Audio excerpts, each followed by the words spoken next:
हाय मित्रांनो, आपला पहिला ब्लॉग आणि पहिल्या ब्लॉगची सुरुवात आपण आपल्या आंबोऱ्या गावातील जे पतित पावन भूमीत असलेलं देवस्थान जे माझ्या मागे दिसते तुम्हाला आंबेश्वर, असं महादेवाचं एकदम सुंदर निसर्गरम्य असं वातावरण असलेलं एक मंदिर आहे जे लोकांची खात्री आहे की नशिबाला पावणारा असा महादेव, असं आमचं महादेवाचं मंदिर. आणि आज त्याची टूर आपण या ठिकाणी करणार आहोत. हा रस्ता आहे देवळा आंबोरा, आणि आंबोरा देवळा रस्त्याच्या कडेलाच एकदम आपण बघू शकता एकदम कडेलाच आहे असं एक मोठं आमचं महादेवाचं मंदिर आहे. आणि चला आपण आज त्याची तुम्हाला सैर करून दाखवू. किस तरह मेरा कर्म तू ही जाने, क्या बुरा है क्या भला.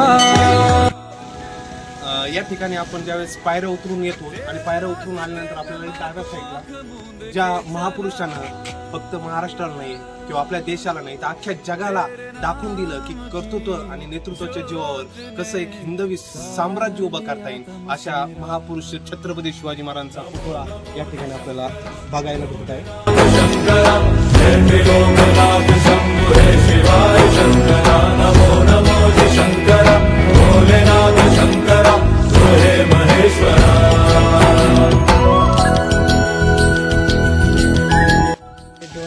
आपल्या ब्लॉगची सुरुवात खूप चांगल्या प्रकारे झाली. आपला पहिला ब्लॉग आणि त्या ब्लॉग बरोबर चालेला हा पहिला पावसाळ्याचा पहिला पाऊस. आणि त्याचबरोबर हे मंदिराचे जे दृश्य दिसते तुम्हाला एकदम निसर्गरम्य स्वच्छ सुंदर अशा प्रकारे या ठिकाणी झालेलं खूप मोठं मंदिर आहे. तुम्हाला ते समोर दिसेल या ठिकाणी हे किचन रूम आहे. त्याचबरोबर त्याच्या शेजारी स्वयंपाक केला जातो. या ठिकाणी मोठमोठे लग्न सोहळे सुद्धा होतात. आमच्या गावचा मोठा महाशिवरात्रीचा सप्ताह सुद्धा होतो. असं हे खूप सारं एकदम तुम्ही ज्यावेळेस जत्रेच्या टायमिंगला बघता ना, गुढीपाडव्याच्या नंतर 5 दिवसांनी आमच्या गावची यात्रा असते. त्या यात्रेच्या टायमिंगला हे मंदिर खूप असं उजळून निघतं. एकदम स्वच्छ सुंदर असं आमच्या आंबेश्वर गावचं हे मंदिर. आणि आता चला तुम्हाला पुढे या मंदिराचं मेन ज्यामधून आपण देवाच्या दर्शनासाठी जातो ते मेन आपल्याला ती कमान तुम्हाला दाखवायची. तू बसा है उस तरह मुझे भरम था जो है मेरा था कभी नहीं मेरा.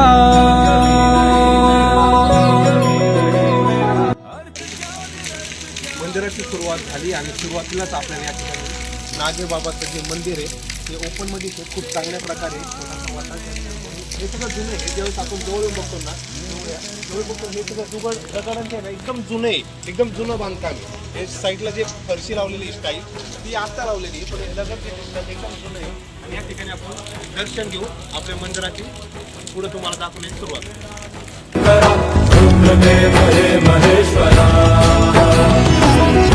आपण आतमध्ये आलो नागेबाबाचं दर्शन घेतल्यानंतर ज्यावेळेस आपण आतमध्ये येतो त्यावेळेस आपल्याला समोर आहे ना एक स्तंभ दिसतो. हा स्तंभ आहे ना आपण याच्यावर दिवाबत्ती लावतो. ती दिवाबत्ती पहिल्यांदा रोज लावायचे, पण आता काही काळानंतर विसर पडला. आता फक्त दसऱ्याच्या दिवशी तुम्हाला संध्याकाळी जुना आहे, खूप जुना आहे मंदिराची छान या ठिकाणी तुम्हाला झूम करून दिसेल दिवा लावलेला जातो. दसऱ्याच्या 3 दिवस कंटिन्यू या ठिकाणी दिवा असतो. ज्यावेळेस आपण मंदिराच्या आतमध्ये येतो आणि आतमध्ये आल्यानंतर आपल्याला दीपस्तंभ दिसतो. आणि त्या दीपस्तंभाच्या उजव्या साईडला बोलतात ना, महादेवाचं मंदिर नंदीशिवाय अपूर्ण आहे. तर नंदी हा महादेवाच्या मंदिरापुढं असतो. आणि आमच्या नंदीची खासियत हा पूर्णपणे दगड आहे. तुम्ही झूम करून बघू शकतो.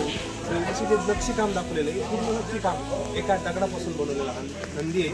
आणि हे जे बांधकाम दिसतं हे आत्ता एवढ्या 7-8 वर्षात बनवलेलं आहे. पहिल्यांदा जुनंच होतं.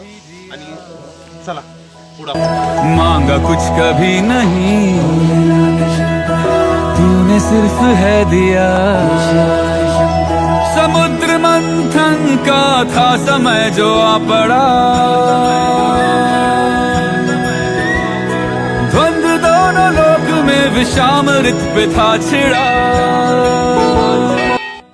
नंदीचं दर्शन घेतलं आणि आपण पायऱ्यांच्या वरती आलो. आतून आल्यानंतर मंदिर दिसते की आपण नवीन बांधकाम केलेलं मंदिर आहे. जुनं याच्यापेक्षा चांगलं होतं, पण ते काही कारणावरून गळत होतं. त्याचं स्लॅब कमकुवत झालं होतं, पडण्याची भीती होती. त्यामुळे काही वर्षापूर्वी नवीन मंदिर केलं. तर आतमध्ये तुम्हाला ते मंदिराचं आतमध्ये जागा दाखवते. खूप मंदिरामध्ये स्टाईल वगैरे, परत तुम्हाला एकदम मोकळं मिळेल. हवा त्याची हवा दुपारच्या खूप लोक असतात.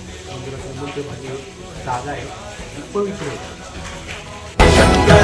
भोलेनाथ शंकर रुद्रदेव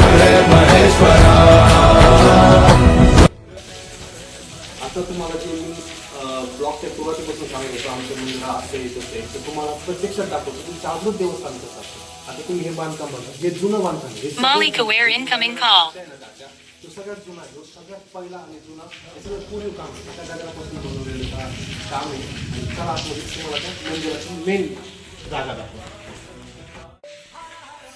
हे शिवलिंग पुराण काळातील आहे, खूप जागृत आहे. या ठिकाणी पूर्ण जवळपासच्या सर्व गावांची जे लोकांची जी मनभावनेने इथे येतात. दर सोमवारी या ठिकाणी गर्दी खूप असते आणि गुढीपाडव्याच्या 5व्या दिवशी, 4थ्या आणि 5व्या दिवशी आमच्या आंबेश्वर महादेवाची यात्रा असते. त्या यात्रेनिमित्त या ठिकाणी पूर्ण चांदीचा तोफ बसवलेला असतो. तो बी आपण नेक्स्ट व्हिडिओमध्ये दाखवतो. पण जत्राचा टाईम जातो ते पूर्ण चेंज केलेला असतो. याच्यामध्ये चांदीचा पूर्ण तोफ बीट लावलेला असतो. आता कालांतराने खूप चांगलं असं मंदिर आहे. या ठिकाणी पूर्ण शिव पार्वतीची आपल्याला मूर्ती दिसते. दर्शन घेऊ आणि पुढे जाऊ.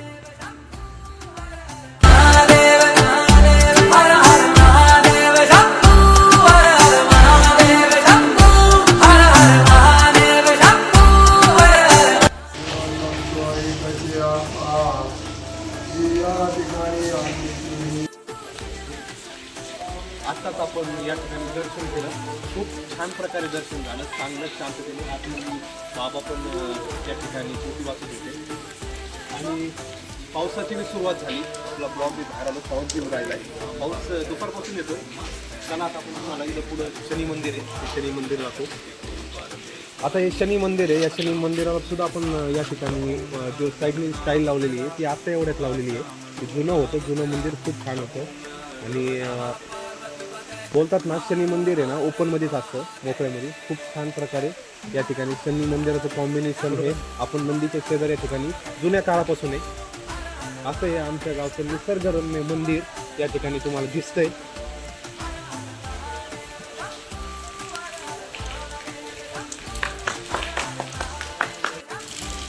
आपण मंदिराचं दर्शन केल्यानंतर उजव्या साईडच्या ज्यावेळेस आपण परिक्रमा पूर्ण करण्यासाठी येतो त्यावेळेस आपल्याला समोर 2 मंदिर दिसतात.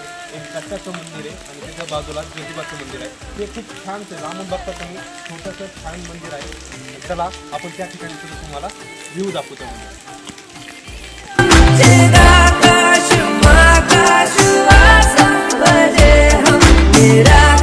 आत्ताच आपण आपल्या मंदिराचं आपण चौबाजून तुम्हाला मंदिर दाखवलं. दर्शन बी खूप चांगल्या प्रकारे झालं.